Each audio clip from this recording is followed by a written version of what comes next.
Exercise है 1.5 और question number 4। Verify x conjugates and double conjugates equal to z following complex number. बताना ये है कि जेड कॉन्जुगेट्स और उसके ऊपर डबल बार कॉन्जुगेट्स जो है वो उसका जो जवाब आएगा वो जेड के बराबर आएगा, यानी जेड की जो वैल्यू दी है वही आना चाहिए। तो हम इसको करना शुरू करते हैं। पार्ट नंबर 1 4/7 + 9/10 कैसे बताया था मैंने करना इसको आपके लिए। हम सबसे पहले जो पहली वैल्यूज़ दी हुई है इसको फ़र्ज़ कर लेते हैं कि ये z के बराबर है। z = 4/7 + 9/10 conjugate iota. ठीक है, इसके बाद हम क्या करेंगे, हम इसका कॉन्जुगेट्स लेते हैं दोनों तरफ। z conjugates = 4/7 + 9/10 iota conjugates. Conjugates लेने के लिए क्या होता है कि इनकी साइन आयोटा की चेंज हो जाती है। तो यहाँ पर आ गया z कॉन्जुगेट्स = 4/7 - 9/10 आयोटा। ठीक है, ये तो हो गया एक दफ़ा हमने इसका z का कॉन्जुगेट्स लिया। अब दोबारा हम इसका कॉन्जुगेट्स लेंगे तो हमें दोबारा लेने के लिए हम इसको दोबारा इस पर कॉन्जुगेट्स का निशान लगा देंगे और इधर भी हमने राइट हैंड साइड पे भी कॉन्जुगेट्स का निशान लगा दिया, डाल दिया। ठीक है, अब हम कॉन्जुगेट्स लेंगे इसका, तो ये हो जाएगा हमारे पास z डबल बार = 4/9 माइनस है तो ये क्या हो जाएगा + 9/10 आयोटा। ठीक है, देखो कि z conjugates and double conjugates = z 4/9 + 9/10 iota. अब आप देखो अगर z की भी यही वैल्यूज़ है, ठीक है ना, तो हम क्या करेंगे, पार्ट नंबर 2 देखिए। पार्ट नंबर 2 में भी हम इसको z के बराबर ले लेंगे। z = -9/11 + 10/9 iota. कॉन्जुगेट्स ले लीजिए दोनों तरफ। z conjugates = -9/10 + 10/9 iota conjugates. क्या होता है, आयोटा की वैल्यूज़ चेंज हो जाती है, यानी z कॉन्जुगेट्स = -9/10 - 10/9 आयोटा। दोबारा हम अगेन इसका कॉन्जुगेट्स लेते हैं, तो अगेन कॉन्जुगेट्स में हम क्या करेंगे, इसके ऊपर दोबारा बार लगा देंगे। -9/10 - 10/9 आयोटा, इस पर कॉन्जुगेट्स का निशान डाल दिया हमने। z पे जब हमने डबल कॉन्जुगेट्स लिया तो हमारे पास इसकी साइन चेंज हो गई, -9/10 + 10/9 आयोटा। आयोटा की वैल्यूज़ बदल दी हमने। अब आप देखो ये पूरी वैल्यूज़ किसके बराबर है, z के बराबर है। तो हमने यहाँ पे लिख दिया कि वेरीफाई हो गया कि z डबल कॉन्जुगेट्स बराबर है z के। ठीक है, इक्वल है z के, तो यहाँ पर हमने लिख दिया वेरीफाई। मूव ऑन होते हैं पार्ट नंबर 3 की तरफ। पार्ट नंबर 3 यहाँ पर दिया हुआ है 1/2 - 3 आयोटा। हमने इसको z के सब फर्ज किया कि ये इक्वल है। Let's z = 1/2 - 3 iota. हम क्या करेंगे, अब इस पर कॉन्जुगेट्स ले लेंगे दोनों तरफ। z conjugates = 1/2 - 3 iota conjugates. Conjugates जब लेते हैं तो मैंने क्या बताया था, आयोटा की वैल्यू जो है वो माइनस है तो प्लस हो जाएगी, प्लस है तो वो माइनस हो जाएगी। यहाँ पर चूँकि माइनस है तो हमने इसको प्लस कर दिया 3 आयोटा। दोबारा इसका हम डबल बार लेंगे, दोबारा कॉन्जुगेट्स लेंगे z का, तो हमारे पास आ जाएगा 1/2 + 3 आयोटा कॉन्जुगेट्स। डबल कॉन्जुगेट्स लिया z का मैंने, तो हमने इसकी साइन चेंज कर दी, यानी 1/2 आयोटा की कीमत हो गई -3 आयोटा। अब आप देखो कि z की वैल्यूज़ और z डबल बार की वैल्यूज़ एक ही है, तो हम क्या करेंगे, यहाँ पर लिखेंगे कि ये वेरीफाई होता है। वेरीफाई हो गया कि z कॉन्जुगेट्स डबल कॉन्जुगेट्स बराबर होता है z के, इक्वल होता है z के, तो यहाँ पर वेरीफाई हो गया। लास्ट पार्ट की तरफ हम चलते हैं। इसका 4th पार्ट है, वो दिया हुआ है हमें 2 + 3 आयोटा। ठीक है, हमने यहाँ पे इसको z के इक्वल लेट्स कर लिया कि लेट्स z = 2 + 2 आयोटा। अब हम इसका कॉन्जुगेट्स लेते हैं, यानी z conjugates equal to 2 + 3 iota, और इस पर भी हमने कॉन्जुगेट्स का निशान डाल दिया। कॉन्जुगेट्स लेने पर क्या होता है, आयोटा की वैल्यू माइनस हो जाती है। अगर प्लस है तो माइनस हो जाएगी, माइनस है तो प्लस हो जाएगी। यहाँ प्लस है तो यहाँ पर हो गया -3 आयोटा। दोबारा हम इसका z पर कॉन्जुगेट अगेन लेते हैं, वो उसके तो हमने उतारा 2 - 3 आयोटा और दोबारा कॉन्जुगेट्स का उस पर बार लगा दिया। जब कॉन्जुगेट लिया जाता है तो उसमें साइन मैंने बताया कि चेंज हो जाएगी, तो ये हो जाएगा 2 + 3 आयोटा। ठीक है, अब आप देखो 2 + 3 आयोटा बराबर है किसके, z के लिया था हमने। तो हम यहाँ पे लिखेंगे z bar and double conjugates equal to 2 + z के, यानी z के बराबर ये वैल्यूज़ आई है जो इसने वेरीफाई करने दी थी। चलते हैं हम नेक्स्ट क्वेश्चन की तरफ। इसके फिफ्थ पार्ट ये दिया हुआ है इसने। सबसे पहले हम इसको सॉल्व कर लेंगे, यानी -2 है तो ये हो जाएगा माइनस प्लस 10 × 3 = 30/9 आयोटा। फिर हम इसको सॉल्व कर लेंगे, यानी -3 + -3 × 3 = 9, 3 × 10 = 20, यानी 10/3 आयोटा।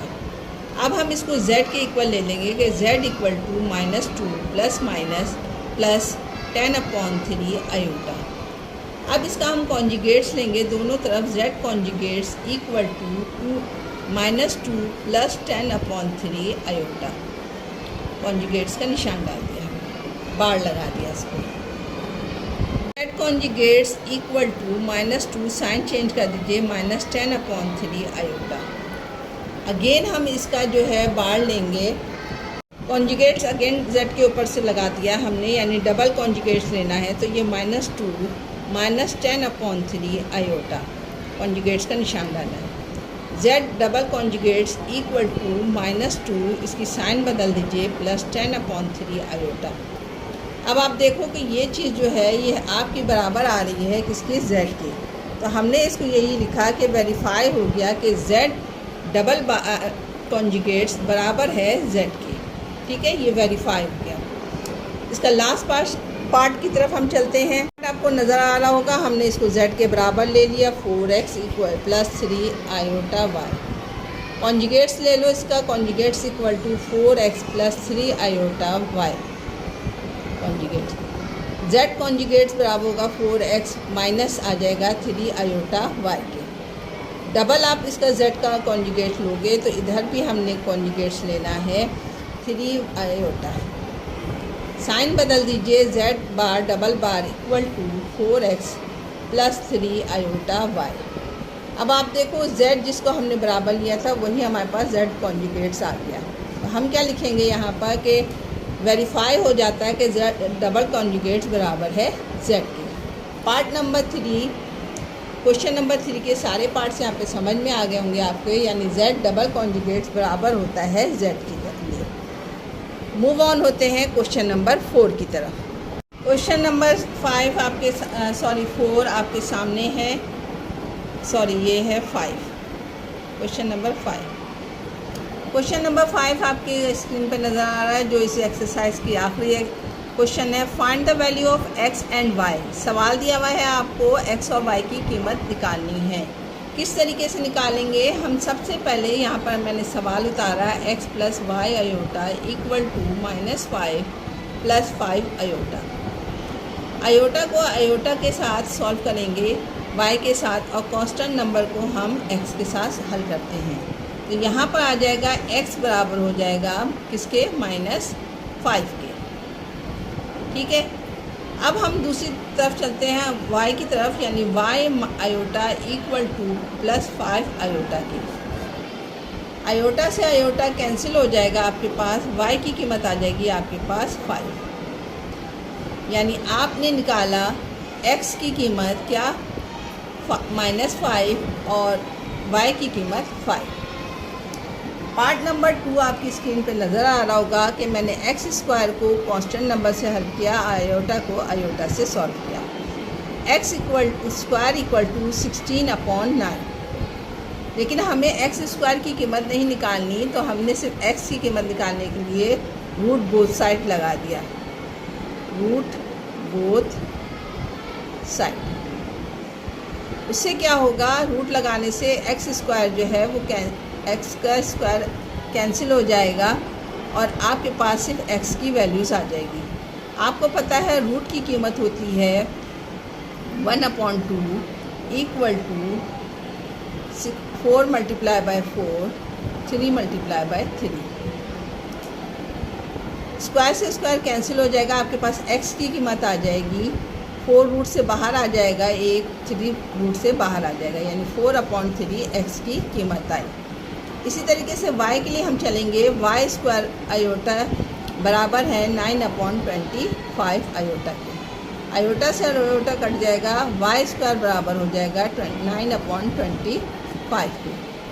रूट्स ले लेंगे दोनों तरफ आप, तो उससे क्या हो जाएगा, y square equal to 9/25। y बचेगा यहाँ पर 9 किसका रूट है, 3 का, और 25 5 का। तो y की कीमत आपके पास क्या निकली है, 3/5, यानी x की कीमत आपने निकाली 4/3, y की कीमत निकाली आपने 3/5। पार्ट नंबर 2 यहाँ पे कंप्लीट हो गया। पार्ट नंबर 3 की तरफ मूव ऑन होते हैं। पार्ट नंबर 3 में y स्क्वायर के साथ आ जाएगा 121 और आयोटा की कीमत आएगी आयोटा के साथ। सबसे पहले मैं आपके लिए y स्क्वायर की कीमत निकाल देती हूँ। y स्क्वायर बराबर है 121, लेकिन चूँकि मुझे y की कीमत निकालनी है तो इसलिए मैंने रूट ले लिया दोनों तरफ। रूट से स्क्वायर कट जाता है, आपके पास y की कीमत आ जाएगी 11। 121 किसका रूट है, 11 का। y के लिए मैं यहाँ पर आपको बता देती हूँ कि x के लिए x/3 आयोटा बराबर हो जाएगा -9/5 आयोटा। आयोटा से आयोटा कैंसिल हो जाएगा, आपके पास बचेगा x/3 इक्वल टू -9/5। जो चीज़ यहाँ पर डिवाइड हो रही होती है ऊपर जाके मल्टीप्लाई हो जाती है, तो x की कीमत आ जाएगी x equal to -9/5 multiply by 3। 9 को 3 से मल्टीप्लाई कर दोगे तो x की कीमत निकलेगी तुम्हारे पास -27/5। ये आपके पास x की भी कीमत निकल गई। पार्ट नंबर 3 क्वेश्चन नंबर 5 का था ये। पार्ट नंबर 4 जो इसका एक्सरसाइज का लास्ट पार्ट है वो अब हम सॉल्व करने चलते हैं। लास्ट पार्ट है इसकी, हमने वही करना है कि इसको x को इसके साथ और y को इसके साथ सॉल्व करना है आयोटा के साथ। हमने लिखा है √5/3 x इक्वल टू 6√3√2। x को यहीं पे छोड़ दिया, 3 इसके साथ डिवाइड हो रहा है तो यहाँ ऊपर आके मल्टीप्लाई हो जाएगा, और ये बाकी चीज़ वैसी मैंने उतार ली है। √5 यहाँ पर आपके पास जो है मल्टीप्लाई हो रहा है तो यहाँ आकर डिवाइड हो जाएगा। जो चीज़ लेफ़्ट हैंड साइड पे मल्टीप्लाई हो रही होती है वो यहाँ राइट हैंड साइड पे आकर डिवाइड होती है, जो डिवाइड हो रही होती है वो मल्टीप्लाई हो रही होती है। तो हमने यहाँ पे लिखा कि x इक्वल टू 6 3 18 √3/10। 5 को 2 से मल्टीप्लाई कर दिया क्योंकि दोनों रूट के अंदर हैं। नीचे मुझे रूट्स में जवाब नहीं चाहिए तो उसके लिए मैं क्या करूँगी कि x को मल्टीप्लाई कर दूँगी। x equal to √18/√3/10 multiply by √10/√10। ये भी इसका जवाब हो सकता था, लेकिन क्योंकि जवाब आपकी किताब में दूसरा चेंज है, सॉल्व किया गया आगे, इसलिए मैं इसको सॉल्व कर रही हूँ। नीचे √10 था तो मैंने उसको √10 से मल्टीप्लाई भी किया और डिवाइड भी किया। उससे क्या हुआ, मेरे पास ये हो गया कि 18 यहाँ पर हमारे पास आ गया, दोनों रूट में है तो इसको मल्टीप्लाई कर दिया, ये हो गया 13, और ये 2 रूट्स अंदर जाके 10 में आ जाएगा। जब 2 पर स्क्वायर लगाऊंगी मैं तो वो रूट से बाहर हो जाएगा। ये यूँ समझ लो कि इसको 10 को 10 से मल्टीप्लाई किया तो 100 हुआ। 100 का जब हम रूट्स लेंगे तो वो आता है 10। इसको हम मल्टीप्लाई काट दीजिए, 5 2 = 10, 5 9 = 18। इसका फिर जवाब हो जाएगा आपके पास x इक्वल टू 9√30/5।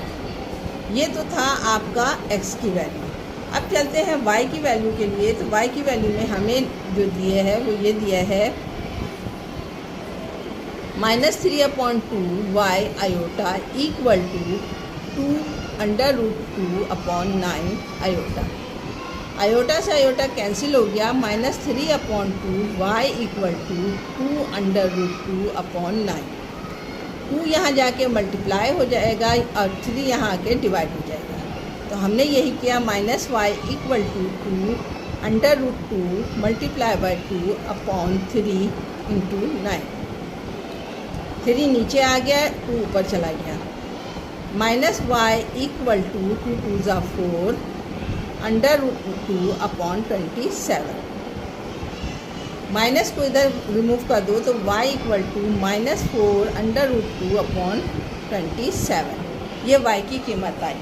एक्सरसाइज 1.5 के यहाँ तमाम पार्ट्स कंप्लीट हो गए हैं। उम्मीद करती हूँ आपके समझ में आया होगा। अगर नहीं समझ में आए तो इनबॉक्स में पूछ लीजिएगा। ये एक्सरसाइज बहुत थोड़ी सी डिफ़िकल्ट थी, लेकिन मेरी कोशिश पूरी यही थी कि मैं आपको सही से समझा सकूँ। यहाँ पर एक्सरसाइज नंबर 1.5 कंप्लीट हो गई।